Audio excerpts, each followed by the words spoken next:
Two days నుంచి వైరల్గా మారిన ఇద్దరు వ్యక్తులు ఏంటంటే మైనర్స్ అంట. నాకు కూడా వచ్చేసాను. ఒకరికి గర్ల్కి ఏమో 14 years, బాయ్కి ఏమో 16 years అని విన్నాను. వీళ్ళు మధ్యప్రదేశ్ చెందిన వీళ్ళు అలా చేయడం తప్పు, కరెక్ట్ అని ఎవరన్నారు. వాళ్ళు మైనర్స్ అలా చేయడం కాకుండా వీడియో తీసుకోవడం, అబ్బాయి వీడియో తీసుకున్న అమ్మాయిని ఎంకరేజ్ చేయడం అనేది అనిపించింది. ఇదంతా చూస్తే ఇద్దరు వైపులా తప్పు ఉంది, ఇద్దరు మైనర్స్ కాబట్టి చెయ్యడం ఒక పెద్ద తప్పు. అంటే మళ్ళీ దీన్ని పోస్ట్ చేయడం ఇంకా పెద్ద నేరం.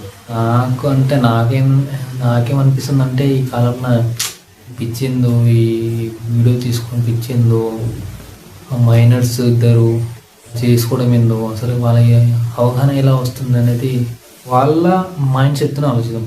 ఇప్పుడు చేసుకున్నారు అయిపోయింది.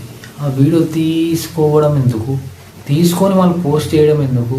ఇప్పుడు ఇద్దరు ఫ్యామిలీలు, ఇంత అమ్మాయి ఫ్యామిలీ బాధపడుతుంది, అబ్బాయి ఫ్యామిలీ వదిలేసి అబ్బాయి ఫ్యామిలీ ఎటున్నా స్ట్రాంగ్గా ఉంటుంది, సరే అబ్బాయిలే అని అనుకుంటారు. అమ్మాయి వీడియో తీయడానికి సహకరించిందంటే వీడియో తీయడానికి సహకరించిందేమో అని నాకు డౌట్. తీసుండవచ్చు, అమ్మాయి వద్దనాలి కదా. అమ్మాయి తప్పేం, ఎవరిది తప్పని కాదు, కానీ ఇద్దరు అనుకునే అండర్స్టాండింగ్ మీద చేయింది ఇది. కానీ అమ్మాయి సైడ్ ఆలోచించుంటే బాగుంటుండే. అబ్బాయి పొరపాటున అది జరిగింది. ఈ అబ్బాయి తప్పు వల్లనే ఇప్పుడు అమ్మాయి వాళ్ళ ఫ్యామిలీ, వాళ్ళ అమ్మ నాన్న, రిలేటివ్స్ ఎవరికైనా ఉంటాయి కదా. ఇలా ఎవరికి చేయకండి, ఇలాంటి చిక్కులు పడకండి.